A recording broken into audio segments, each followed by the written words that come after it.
Hey, what's going on, everybody? Akeem here, and in today's Fix of Gaming news, what Mario Kart World's high price tag could mean for GTA 6, the first wave of Xbox Game Pass games in April, and pets are being teased for InZOI. This is your Daily Fix.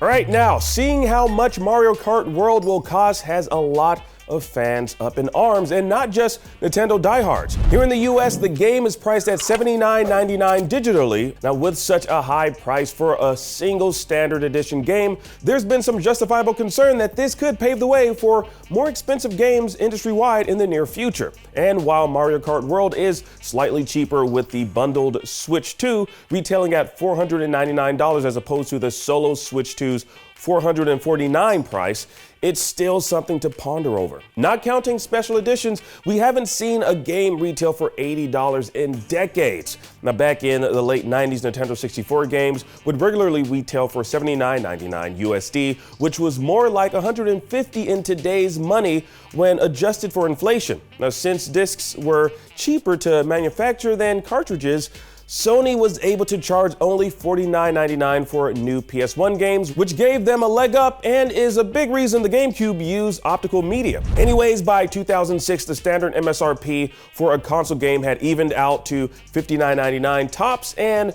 that was pretty standard up until the launch of this console generation, when Sony raised the price for new games by $10.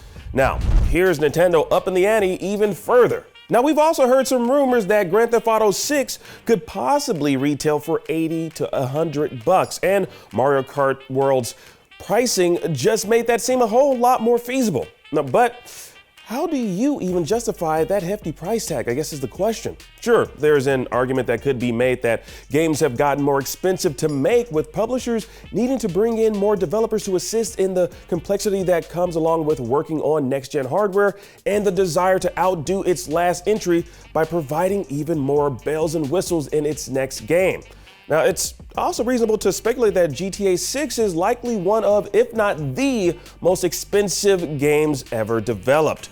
Now, that extra cost needs to come from somewhere for publishers to recoup that cost and ideally make profit. So the player gets hit with an outrageous price for a flagship IP. An IP that, if you're already a longtime fan of, you're more than likely gonna pay that $80 price tag for.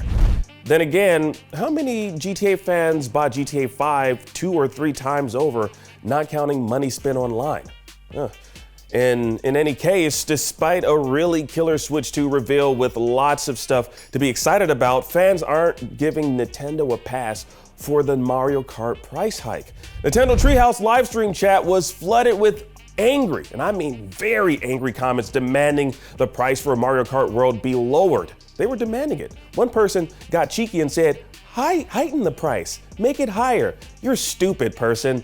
Anyways, realistically, any Mario Kart diehards or casuals who want a Switch 2 are just going to buy the Switch 2 bundle, which I guess is the whole point. As for other Switch 2 games, the pricing is still up in the air. Donkey Kong Bonanza has priced at $70, so it seems to be case by case. Also, what the hell is up with the way Donkey Kong looks? What the hell did they do to my boy? They massacred him. Like in that, you know what they say in like Godfather, you massacred my boy? I never seen that movie. I don't know what the hell they're referring to, but they're probably referring to the way that Donkey Kong looks. Anyways, Mario Kart 8 Deluxe was the best-selling Switch game, full stop, and it's sold more than 67 million copies. So Nintendo knows there's demand to charge more. Now, if you're a GTA diehard, on the other hand, you know full well you're gonna buy Grand Theft Auto 6 at either $80 or $100. And Take-Two and Rockstar Games are also well aware of this. But until we hear otherwise, the price for Grand Theft Auto 6 is up in the air. Now, given Take-Two is keeping marketing close to the vest until GTA 6's launch, the company will likely see how things play out for Nintendo with Mario Kart World and move accordingly as the market shifts slightly to embracing this higher price tag, assuming it does so. Hopefully GTA 6 won't be too expensive, but let's hear from y'all. what do you think about all of this nonsense going on with the pricing? Do you think GTA 6 will be hit with a similar high entry fee to play? I hope not, but let us know your comments down below. All right, moving right along, Wave 1 of April's lineup for Xbox Game Pass is looking good with a slew of games, new and old, worth checking out. Now, coming April 3rd, you can check out Borderlands 3 Ultimate Edition for all tiers. All you need is help on console, Still Wakes the Deep for both Series X and S, and Wargroove 2 on console. Those are all on Game Pass Standard. Then on April 8th, you'll be able to check out Diablo 3 Reaper of Souls Ultimate Evil Edition and the unique action-adventure folklore game from Compulsion South of Midnight. Now, that game is looking to be one of Xbox's biggest releases of the year so far, so definitely be sure to check that one out. Now, it's from the team behind We Happy Few, and IGN's reviewer gave it an 8 out of 10. Yeah, 8 out of 10, baby. And on April 9th, Commando's Origins. April 10th, you can check out the roguelike puzzle game Blueprints, which has a lot of good buzz, or you can go shoot stuff in Hunt Showdown 1896, which is out the same day. Now, that's just Wave 1 of Game Pass games in the month of April. We'll be sure to tell you what to look forward to when Wave 2 is set for second half of April. And finally, InZOI is teasing that pets are coming to the game, specifically cats, it seems. Now, the official InZOI X account recently posted a video that featured a cat playing area with tiny cat paw prints going across the screen, and it flashes coming soon across the screen. Now, we know damn well they're not just talking about cats, because cats are already in the game. They're talking about pets. Now, while that's all we got from that teaser, it's not hard to decipher that the devs are teasing that cats will become, yes, that's right, pets in game. Now, if you've been playing InZOI, you know that cats play a vital role in the creation of your ZOI, as they're the ones who oversee the creation of your family tree, the jobs you attain, and generally serve as these omnipresent forces within the game.